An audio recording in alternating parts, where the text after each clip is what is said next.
So this is the lithotomy position. The lithotomy position, this is called dorsal recumbent position. Then hip joints are flexed. Then knee joints are also flexed. So in this lithotomy position, so this is the superficial boundary of the perineum. So this is the perineum, superficial boundary in case of male, and it is in case of female. This is the female perineum. So in this male perineum, so the superficial boundary of the male perineum, so anteriorly scrotum, this is the scrotum, then posteriorly buttocks, then upper medial surfaces of thigh. So upper medial surfaces of thigh, this is in case of the male perineum. So here it is a female perineum. So in case of the female perineum, posteriorly buttocks, then laterally upper medial surfaces of thigh, and anteriorly mons pubis. This is the mons pubis. So this is in case of female perineum. So this is the model. In this model, this is the superficial boundary. In case of the superficial boundary, this is the mons. There will be the mons pubis, posteriorly buttocks, then upper medial surfaces of thigh. This is the superficial boundary of female perineum, and this is the superficial boundary of male perineum. Okay, so now we'll see the deep boundaries. So these deep boundaries, so in case of these deep boundaries, this is the isopubic rami. This is the isopubic rami, right and left isopubic rami, then posteriorly sacrotuberous ligament, and in the midline coccyx in the midline, and posterolaterally sacrotuberous ligament, and anteriorly isopubic rami, and most anteriorly in the midline there will be the arcuopubic ligament.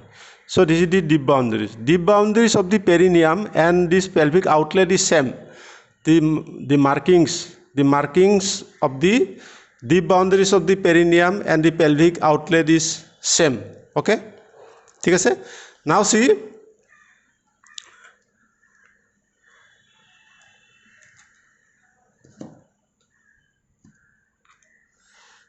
this is a diamond shaped area. Okay, diamond shaped area. The area, the shape of the perineum is diamond shaped area. So this diamond shaped area, anterolaterally it is bounded by right and left isopubic rami, and most anteriorly arcuopubic ligament, and in the midline right and left ischial tuberosities right and left, and posterolaterally right and left sacrotuberous ligament, and coccyx in the midline. So this is a diamond shaped area. So this diamond shaped area will be divided into two triangles. It will be divided into two triangles by an imaginary line passing through two ischial tuberosities bilaterally, and perineal body in the midline. So this is the perineal body. So this perineal body is nothing but the fibromuscular node. Perineal body in the midline at the level of this imaginary line passing through two ischial tuberosities, and perineal body in the midline. So this perineal body is a midline at the imaginary line. So perineal body is a fibromuscular node where the muscles of the urogenital diaphragm and the muscles of the pelvic diaphragm are anchored. So this is the perineal body. So this imaginary line passing through two ischial tuberosities bilaterally, and perineal body in the midline divide the perineum into two triangles. This is the anterior triangle, and this is the posterior triangle. Okay, so this anterior triangle is called urogenital triangle, and this posterior triangle is called anal triangle. These are the openings. This is the female perineum. In case of this female, this is the muscle pelvic diaphragm. What is this? This is the muscle pelvic diaphragm. So already we have discussed the different muscles of the pelvic diaphragm. So this is the urethral opening. This is the urethral opening, and this is the vaginal opening, vaginal introitus, then the perineal body in the midline, and this is the anal canal, and this is the coccyx, and this is the anacoccygeal raphe or anacoccygeal ligament. Okay, so this imaginary line is dividing the perineum into two triangles, anteriorly urogenital triangle and posteriorly anal triangle. So now we will discuss the different structures present in these two triangles. So now we will discuss the different contents, different structure present in the urogenital triangle. So this is the urogenital triangle and this is the anal triangle. So first of all, we remove the skin. I will remove the skin. So we are removing the skin. So after removing the skin and superficial fossa, we will find this Colles fossa. This is the Colles fossa. ঠিক আছে, Colles fossa. It is a triangular sheet of fibrous tissue, connective tissue fiber. Okay, so bilaterally they are attached in the isopubic rami. Bilaterally they are attached in the isopubic rami. Bilaterally they are attached in the isopubic rami, and this is the imaginary line. So this is the imaginary line, perineal body. So this is the Colles fossa. Okay, Colles fossa. Now we are removing this Colles fossa. Colles fossa is removed. So behind this Colles fossa you will see this is the vestibular gland. These are the glands. These are the glands in the perineal space or superficial perineal pouch. These are the vestibular gland. So this is the Colles fossa is removed. Now you see this is the small pairs of muscle. The name of the small pairs of muscle is called superficial transverse perineum. So the name of this muscle superficial transverse perineum because it is found in the superficial perineal space or pouch. It is lying transversely. It is found in the perineum. That's why the nomenclature of this muscle is the superficial transverse perineum. Okay, then anteriorly you see this is the muscle ischiocavanosus. This is the muscle ischiocavanosus, and this is the muscle bulbospongius. Bulbospongius is attached posteriorly to this perineal body, and anteriorly it will cover the clitoris, then it will blend with the isopubic rami, and this is the ischiocavanosus muscle. So this ischiocavanosus muscle covers the base of the clitoris, then crus of the clitoris, and this bulbospongius covers the bulb of the vestibule. Okay, now we are removing reflecting the this is the muscles. Then you see this is the erectile tissue of the female genitalia. Erectile tissue most superiorly this is the clitoris. Then this is the base of the clitoris, and is a crus of the clitoris. This crus of the clitoris is attached laterally in the isopubic rami, and this is the bulb of the vestibule. In case of male it is called corpus spongiosus, and in case of male this is called corpus cavernosus. These are the erectile tissues, not muscle. So now we are removing this erectile tissue. Then deep to this muscle there is a membrane. This is called perineal membrane. So this perineal membrane is a fibrous sheath, triangular in shape. It is triangular in shape, attached bilaterally in the isopubic rami. Posteriorly at the level of this posterior border is at the level of the imaginary line. So this Colles fossa, the Colles fossa and this perineal membrane are attached in this imaginary line. These two fossa are attached in the imaginary line. Okay, now you see this perineal membrane is the separating or partition between the superficial perineal space and deep perineal space or pouch. Perineal membrane is the fibrous sheath present separating the superficial perineal space or pouch and deep perineal space or pouch. And the contents of the superficial perineal pouch or space are this is the erectile tissue. This is the erectile tissue and its covering muscle, and its covering muscles are the ischiogavanosus, bulbous spongiossus. Okay, then posteriorly there is a transverse muscle to stabilize the perineum in midline. This is the superficial transverse perineum. Okay, then there is a gland, vestibular gland. These are the contents of the superficial perineal pouch, superficial perineal space or pouch. Okay, now not only these glands, muscle, erectile tissue, but also there are other structure, blood vessel, nerves and lymphatics. Okay, so we are reflecting the contents of this superficial perineal pouch. Then is the perineal membrane, which is the partition between the superficial and the perineal pouch or space. Now we are reflecting the perineal membrane. After reflecting the perineal membrane, we'll see the small pair of transverse muscle that is called DTP, deep transverse perineum. The muscle nomenclature is deep transverse perineum because it is found in the deep perineal pouch. It is transversely arranged and it is in the perineum. That's why the muscle is deep transverse perineum. This is the left, right, and this is the left sided, attached bilaterally in the isopubic rami, and in the midline it is the perineal body.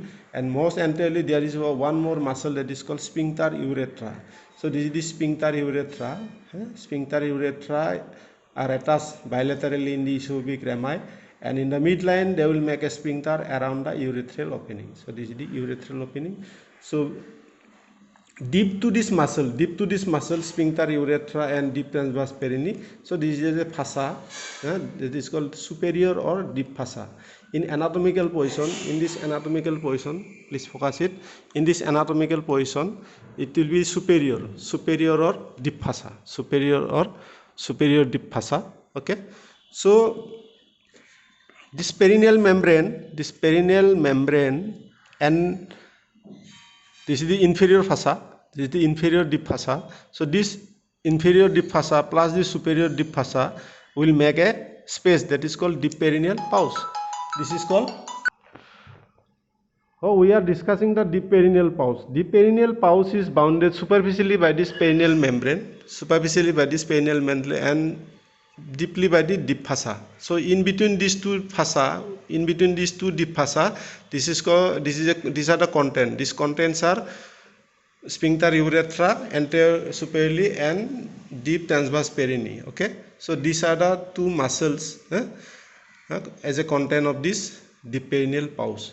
So this perineal membrane plus this superior deep fossa plus this sphincter urethra and this deep transverse perineum muscle, all of them are called urogenital diaphragm.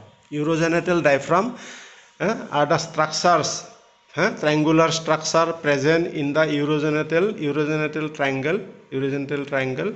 Okay, at the level of the pelvic outlet. They are called urogenital diaphragm. Below the pelvic diaphragm. So this is the pelvic diaphragm. In anatomical position, this is the pelvic diaphragm. So below this pelvic diaphragm, this is the urogenital diaphragm. This is in the lithotomy position, but this is the anatomical position. So this in this urogenital triangle. Below the pelvic diaphragm. So this is called urogenital diaphragm. Urogenital diaphragm means perineal membrane plus deep transverse perineum muscles, then sphincter urethra plus their superior covering deep fossa. Altogether is called urogenital diaphragm. So here you see that we have got three fossa. Most superficially Colles fossa. Next to Colles fossa is the perineal membrane. Next to perineal membrane is the superior deep fossa. So all these three fossa will meet at the level of this imaginary line. Passing through two ischial tuberosities bilaterally. So at this level, all of three fossa will meet. So after fusion, they will make a single fossa. Posteriorly. So this is the perianal fossa. So the fossa of the urogenital diaphragm or urogenital triangle will fuse at the level of the imaginary line. After fusion, they will make a single fossa. The single fossa extends posterior superiorly towards the anal triangle. So this is the anal triangle. This is the anal triangle. This anal triangle is formed bilaterally by the sacrotuberous ligament. Okay, sacrotuberous ligament up to level of the coccyx. Then in the midline, this is the imaginary line passing through two scale tuberosities bilaterally and perineal body in the midline. So this contains the contents of the anal triangle. First of all, we will remove the skin. We are removing the skin. Okay, we have removed. This is the anal opening, anal canal, and this is the gluteus maximus. This is the gluteus maximus. So when we remove this gluteus maximus, this is the sacrotuberous ligament. Sacrotuberous ligament. Then this is the perianal fossa. Okay, perianal fossa. So in this urogenite anal triangle, this is the anal triangle. This is the anal triangle. This anal triangle. This is the perianal fossa. So superficial to this perianal fossa, this is the skin. This is the skin. Okay, skin.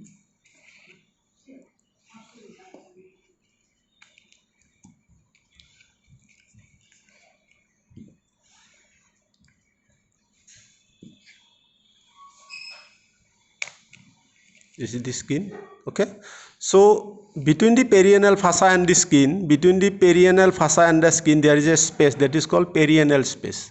Okay, perianal space in between the perianal fossa and the skin. In this skin, externally, superficially skin, and deeply this is the perianal fossa. So between the perianal fossa and the skin, there is a space that is called perianal space. The contents of this perianal space are the fats, hair follicle, sweat glands. Okay, so this is the skin is removed. Then we'll found this perianal fossa. Okay, so this is the perianal fossa. Is a triangular sheet of fibrous tissue, and anteroinferiorly this is the line of imaginary line. Here the all the fossa of the urogenital triangle and this perianal fossa fuse here in this imaginary line. Okay, so posterior laterally this is the sacrotuberous ligament, and this perianal fossa will blend with the fossa of this gluteus maximus. It will blend with the fossa of the gluteus maximus. Okay, so this is the perianal fossa. So after removing this perianal fossa, we will found this is the ischiorectal fossa. Okay, this is the ischiorectal fossa. So this ischiorectal fossa is divided into three parts. This is the right-sided ischiorectal fossa, this is the right-sided ischiorectal fossa, and this is the left-sided ischiorectal fossa. So below this perianal space, below this perianal fossa, below this, in this anatomical position, you will see this is the anatomical position. So in this anatomical position, this perianal fossa is the base. Perianal fossa is the base or floor of the main part of the ischiorectal fossa. This is the main part of the ischiorectal fossa. This ischiorectal fossa base or floor is formed by the perianal fossa. This is the perianal fossa, is the base or floor of the main part of the ischiorectal fossa. I mean the ischiorectal fossa. This ischiorectal fossa is divided into three parts. This is the main part. This is the main part of the ischiorectal fossa. Main part, and this floor. Floor is formed by this perianal fossa. This is the floor. This is the floor of the perianal fossa. It is the floor of the main part of the ischiorectal fossa. Main part of the ischiorectal fossa. Floor is perianal fossa, and roof is the anal fossa. Anal fossa is the fossa of the levator anal. Okay. Then this is the demarcation. This is the demarcation between the main part and this anterior recess. This is the anterior recess. This is the anterior recess. The anterior recess, and this main part is divided by a imaginary line. This is the imaginary line at the level of the posterior border of the urogenital diaphragm. This is the urogenital diaphragm. You see here this is the collis fossa. This is the collis fossa, and this is the perineal membrane, and this is the superior deep fossa. So all of them fuse here at the level of the imaginary line. So after fusion they will extend as a single fossa posteriorly. After fusion they extend posteriorly as a single fossa. This is called perianal fossa, and this perianal fossa will blend with the fossa of this gluteus maximus. Okay, this is the gluteus maximus. Now see, at the level of the lower border of the gluteus maximus, this is the partition. I mean, this is the imaginary line separating the main part of the ischiorectal fossa with the posterior recess. Okay, so what we have got? We have got this is the main part of the ischiorectal fossa, and this is the anterior recess, and this is the posterior recess. Okay, so here you see in this model. Yes, after removing this perianal fossa, this is the main part. This is the main part of the ischiorectal fossa, main part, left sided main part of the ischiorectal fossa, and the right sided. So anterior recess means when it extends anteriorly, beyond the level of this posterior border of the urogenital diaphragm. This is the posterior border of the urogenital diaphragm. So it extends anteriorly. So this is called anterior recess. Anterior recess.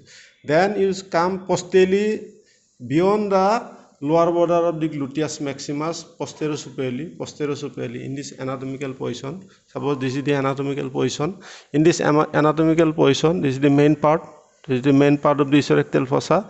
When it extends posterior superiorly beyond the level of the lower border of the gluteus maximus, it is called posterior recess. So this posterior recess may communicate in severe cases, in severe infection of the ischiorectal fossa or abscess. It may communicate with the other side, that is called horseshoe-shaped recess.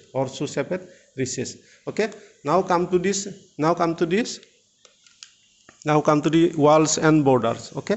So this is the main part of the ischiorectal fossa. This is the apex. The apex is the meeting point of the levator ani muscle over the fossa of obturator internus. I mean the white line or tendinous arch level. Okay. So this is the apex of the ischiorectal fossa. Then medial wall. Medial wall is the sloping of this levator ani muscle. Okay. Then lateral wall. Lateral wall is the obturator internus. Okay.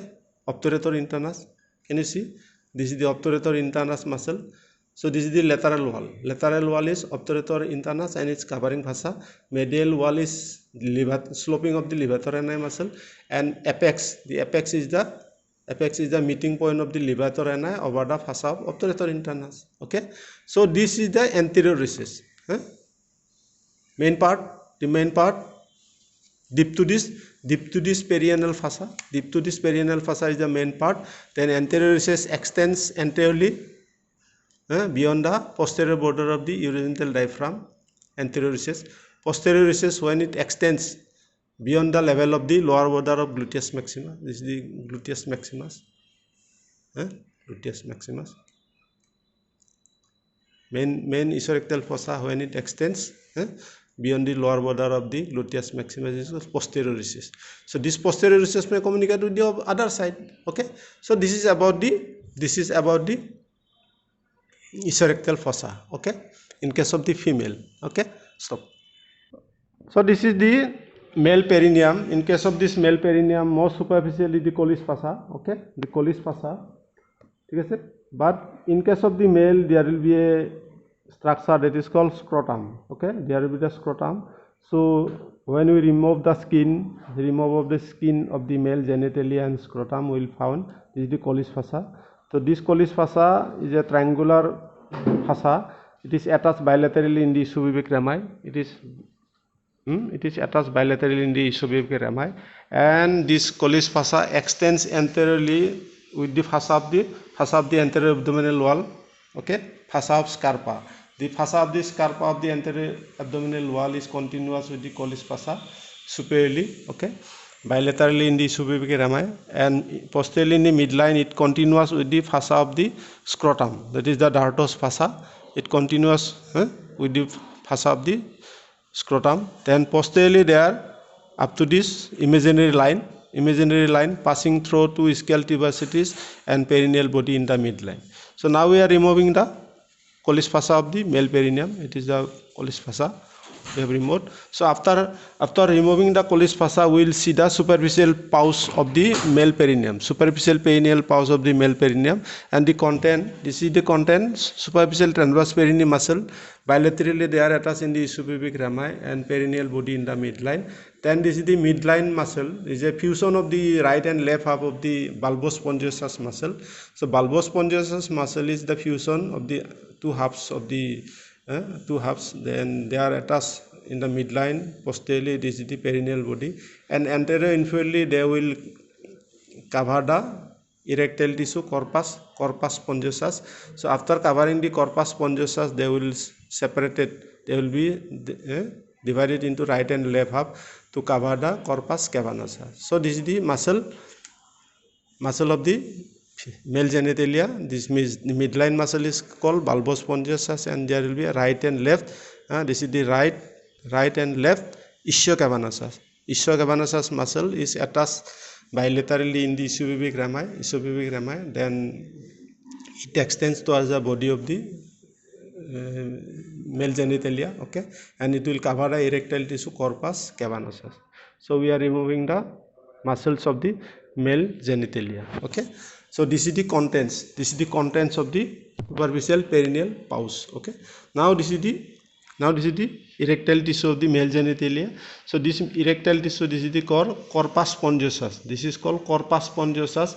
The corpus spongiosus is single in the midline, having the urethral opening. This is the urethral opening, okay. Then its root part, the root part which is attached with the perineal membrane, root part is called bulb of the penis. This is the bulb of the penis, okay. And this is covered by the muscle. It is covered by this muscle, bulbous spongiosus. The corpus spongiosus erectile tissue is covered by bulbous spongiosus muscle, okay. Then this is the corpus cavernosus. This is the erectile tissue corpus cavernosus. So this corpus cavernosus is attached bilaterally in the ischiopubic rami. Okay. The root part of this erectile tissue corpus cavernosus is called crus of the penis. It is called crus of the penis. Right and left crus of the penis is attached bilaterally in the ischiopubic rami, and this is the bulb of the penis which is attached with the perineal membrane, okay. So we are removing, and I mean the content of the superficial perineal pouch. The content of the superficial perineal pouch is the right and left superficial transverse perineum which are attached bilaterally in the ischiopubic rami and perineal body in the midline. Then there are three muscles covering the erectile tissue. The root part of this bulbous spongiosus and the root part of this ischiocavernosus are the content of superficial perineal pouch, okay. So we are removing the muscles. We are removing the muscles of the male genitalia. We are removing the erectile tissue. Now this is the perineal membrane, same as the separator of the superficial and deep perineal pouch, okay. So this perineal membrane is attached bilaterally in the ischiopubic rami, okay. Posteriorly they are limited up to the posterior border of this urogenital diaphragm or imaginary line passing through two ischial tuberosities bilaterally and perineal body in the midline. Now we are removing the perineal membrane. So after perineal membrane, these are the muscles: deep transverse perineum, DTP, deep transverse perineum, okay. This is the deep transverse perineum muscle. Okay, sir. Then this is the sphincter urethra. This is sphincter urethra. So this is the superior deep fossa. This is the superior deep fossa. So this superior deep fossa plus this deep transverse perineum, then sphincter urethra plus this perineal membrane, all of them together are called urogenital diaphragm. The difference between the male and female content: in case of the female, the vestibular gland was in the superficial perineal pouch, but in case of the male, bulbourethral gland will be present in the deep perineal pouch or deep perineal space. The difference of the contents: in case of male, bulbourethral gland is present in case of the perineal pouch, but in case of the female, vestibular gland which was present in the superficial perineal pouch, okay. Now this is the anal canal. This is the anal canal. In this anal canal we are removing the skin. Suppose we are remove skin, then after removing the skin, this is the gluteus maximus. This is gluteus maximus, and this is the perianal space, perianal space. So this is the skin. So in between the skin and this perianal fossa, there is a space that is called perianal space. Perianal space. So in this perianal space, there will be sweat gland and hair follicles. Sweat gland and hair follicles. So due to this presence of sweat glands and hair follicles, the bacteria which is growing around the anal canal will grow within the root of the hair follicles, and after growing they will multiply. After multiplication, they will enter to the perianal space. Entering to this perianal space, they will make a cavity or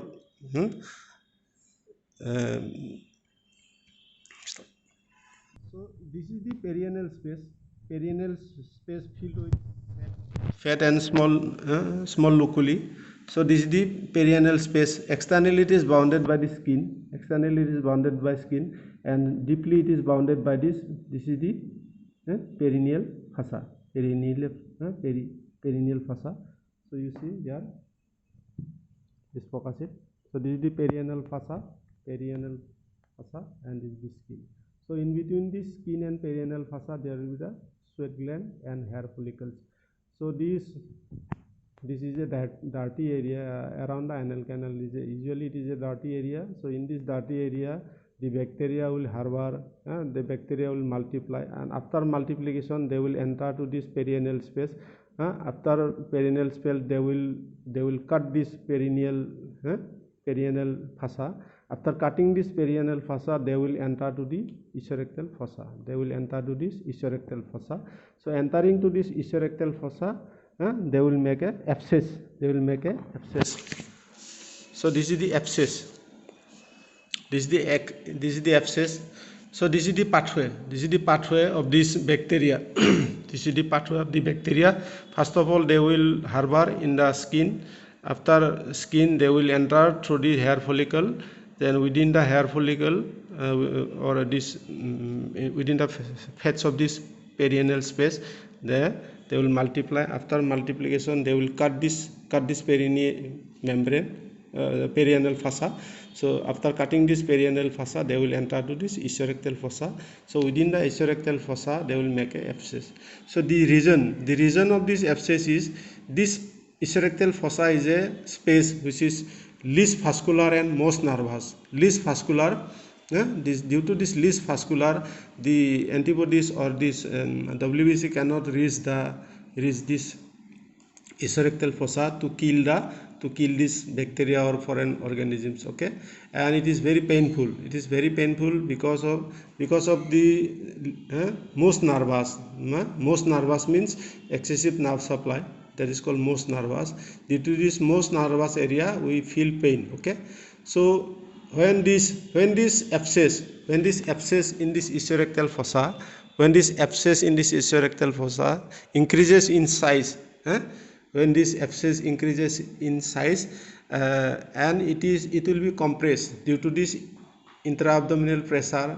Due to increased intra-abdominal pressure, the increased size abscess will be compressed, and this compressed abscess will be drained through this pathway, this entry pathway. Through this entry pathway, the abscess will come down due to gravity and pressure exerted by the intra-abdominal organ or intra-abdominal cavity pressure. Okay, so this abscess will be drained through this external environment. So this is called external fistula. This drainage or this opening or this connection is called fistula. This is called external fistula. So this abscess may also be connected with the anal canal. It may be connected through the anal canal. This is called internal fistula. So this is about the abscess in the ischiorectal fossa. This is least vascular and most nervous. Okay, stop. So in this anatomical position, this is the ischial tuberosity. Ischial tuberosity is the sacrotuberous ligament, and this is the posterior border of the urogenital diaphragm. Now see, this is called pudendal canal. This is the right and left pudendal canal. Pudendal canal is the modification of the fossa of obturator internus. It is the modification of fossa of obturator internus. Okay, it extends from the lower is the lesser sciatic foramen, from the lesser sciatic foramen up to the posterior border of urogenital diaphragm, and it contains are the pin structure which emerges through the lower foramina of the greater sciatic foramen. Pin structures are pudendal nerve, then internal pudendal vessels, and nerve to obturator internus will travel as a content of the pudendal canal. So this is the pudendal canal just medial to the ischial tuberosity. It is the modification of the fossa of the obturator internus. Okay, so now this structure pudendal nerve will be divided. Pudendal nerve will be divided into many branches supplying the perineum, scrotum, anal canal, okay, urogenital diaphragm.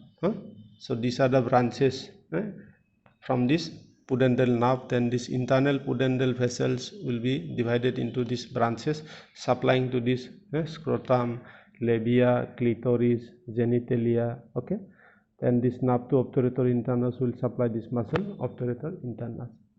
So this is about the different structure related to the pelvic girdle.